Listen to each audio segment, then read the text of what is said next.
Hello again and welcome. Last episode, I spoke with Lisa Owens, one of the co-creators of the Learning Cluster Design Model, covering what the 5 action steps of the OKLCD model are and breaking them down. Moving on, this episode I will be continuing my conversation with Lisa on the OKLCD model, discussing potential pushback and relevant use cases of the model. Stay tuned to learn more.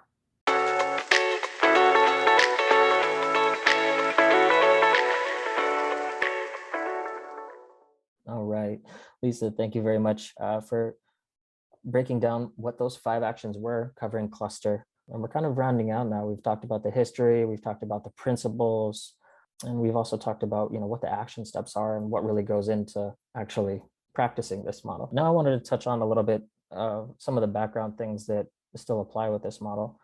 Because it is a new model, what pushback do you foresee as L&D professionals make the transition to the OKLCD model? And if there is that pushback, what do you recommend as a strategy for use when they deal with pushback from leaders and key stakeholders? Good question, because we focus very much on what are the barriers to implementation. Here's what I tell people to consider doing when somebody comes and says, I want a training on XYZ.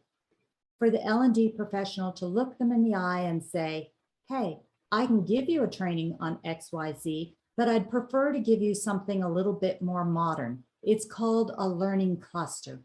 A learning cluster is a number of smaller learning assets, and some of them are classes, some of them are courses, some of them are some other little things, but these learning assets taken together will help our learners deliver on the job performance. If it's all right with you, Mr. or Ms. CEO or COO, would it be okay if I gave you a learning cluster instead of just a training course?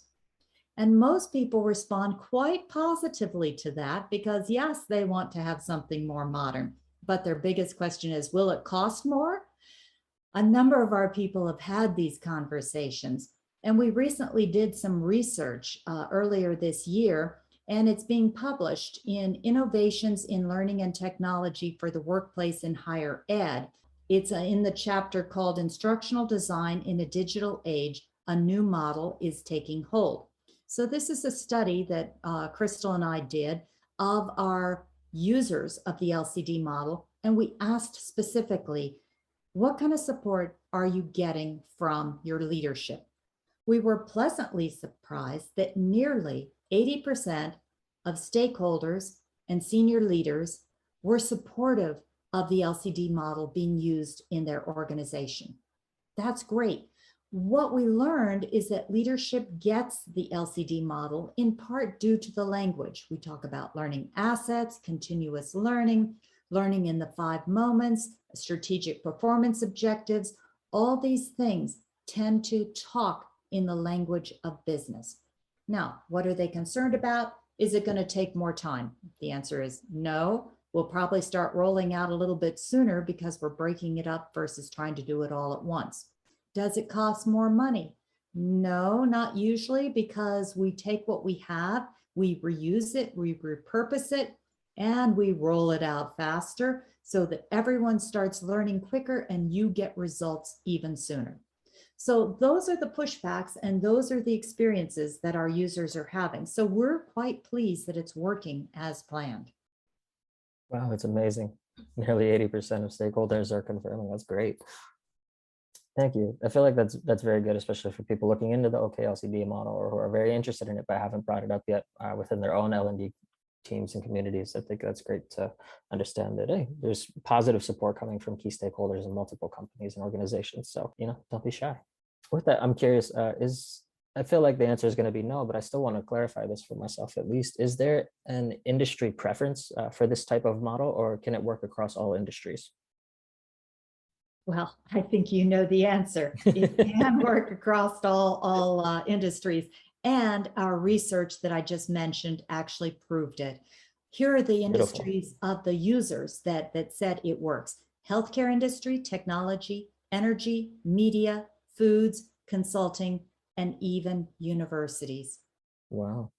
When we first sent out this book for reviews, we actually tapped 2 university deans and asked them to review the book. And both of them came back and said, this is what we need in the education space as well, which totally surprised us. So we have yet to find an industry that says, no, this doesn't work for us. And that's quite rewarding. It's much more than what we expected.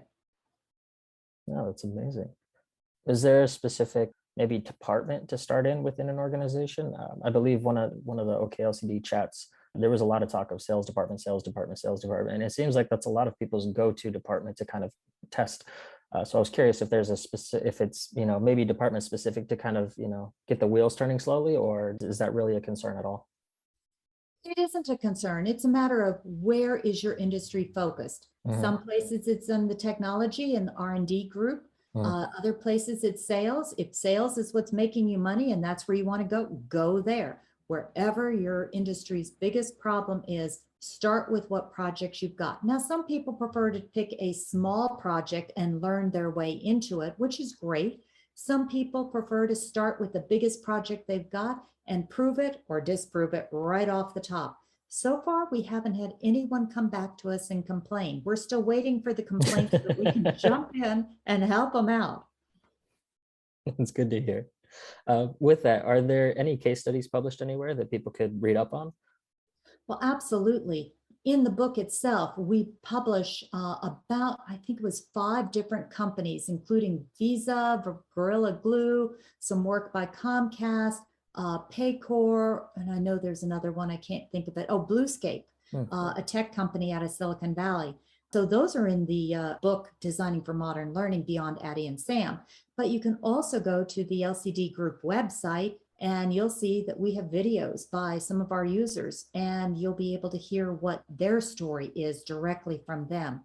Plus we have the monthly community meetings that you can sign up for on that website so that you can hear the latest, greatest stories and dialogue with others who are going through it right now and find out what the barriers are that they're experiencing and how they and others are trying to get over them. That's awesome that there's such a community built up around this where people can go for help. So that's great. Following that, I wanted to kind of just, this was actually taken from the book. So I wanted to get, one of the co-authors' insights on this. And it was somewhat differences in situation. If you wouldn't mind entertaining us with that, with your thoughts. So I was curious how the OKLCD model could make a difference in the following situations: justifying training expenditures. Well, if you're looking at changing behavior and you want that change, you're going to have to do something. What gives us more confidence that a learning cluster will deliver on that behavior change is that we have the multiple learning assets. So if you're going to spend the money, why don't you spend it on something that is going to give you greater confidence that it's going to succeed? Perfect.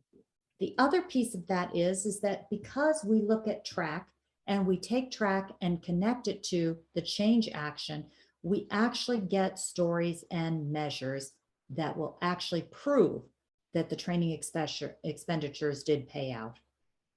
Hmm, that makes sense. How could the OKLCD model make a difference in improving employee use of an organization's training? It's interesting. There is a caution, and that is, do we want people to continue using training and using and training and using training? Is continuous learning really about feeding them more training classes and training courses? We think not. We think it's better to have the training they need based on their learner personas. Now, what was interesting, one of our case studies is with the Gorilla Glue company. What they found is that the leaders in the company would come to the L&D group and say, hey, I need a training on this, I need a training on that. And they came back and said, we need 94 topics on leadership taught to the leaders in our company. So what the Gorilla Glue L&D people did is they took those 94 topics, broke it up online and said, here are the learning assets that you can read. Here are the learning assets you can watch. Here are the ones that you can attend. And here are the learning assets that you can just do, such as a template. They put all the content based on the 94 topics that people might be interested in and sparsed out by read, watch, attend, do. Then they started an email campaign. Every week they'd send an email out that says, what have you learned lately? And they got it down to a point where you could say, WHYLL, what have you learned lately? Put that in the email subject line, and people would suddenly start using the website to pick something, read, watch, attend, do. After a few months of that, the leaders quit coming to L&D to say, I need this training, I need that training. Instead, what their question was is, I'm having this kind of issue at work. What can learning do to help me solve the issue? That's a big difference. And that's where we all want to be, helping the employees use the training that they need in the organization to change on the job behavior. Okay. And it only took 2 months. Yeah, that's insane. That's a fast turnaround as far as, on the job behavior change. So, Yeah. that's a very quick transformation. How could the OKLCD model make a difference in systematically modernizing L&D? Well, the philosophy is the main thing that modernizes it. It's looking at a codification of what many people are doing, but taking the best of everything that people do so that now you have a roadmap. And that will very quickly help any L&D organization get through it. Plus, when we are going on an existing journey with a map, it's a lot quicker to do that than trying to figure out the roadmap on our own.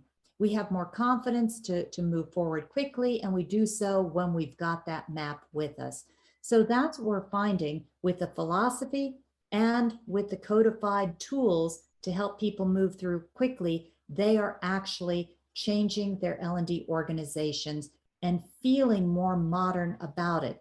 In the study I mentioned earlier, we were really pleased that the professionals who commented in their open-ended comments indicated that they were feeling much more professionally pleased with their work after they implemented the LCD model. And that's rewarding. Beautiful. Okay. Last situation. How could the OKLCD model make a difference in enhancing L&D's reputation as learning experts who help deliver the business? Well, when we report metrics, we gain credibility. When we speak the language of business with learning assets, continuous learning, learning in the moment of learning needs, strategic performance objectives, when we speak language that business understands, we are viewed more as professionals and less as a pair of hands who create content. When we move beyond just our classes and courses and move outside of the purview of our classes and courses and move into changing on the job behavior, we expand our own point of view and our ability to influence and positively impact the business. We make ourselves more valuable and we gain professional pride. Those things are very important to enhancing our reputation, not only outside of L&D, but within L&D itself. Perfect. Thank you for that. I feel like these situations, most of this information was discussed as we went down from episode 2 to 4 in the beginning. So I think this is a great way to kind of wrap up and sum up everything that you've delivered to us as far as information and everything that we've talked about. So thank you very much. Well, thank you for allowing me to talk about the learning cluster design model, because while Crystal and I have created the model and are continuing to research it and evolve it, we are not the ones who can modernize the industry. It takes people like your listeners to actually use the model and do it. That's what's going to modernize our industry. We've provided the roadmap, but we need to hear stories from others who are using it.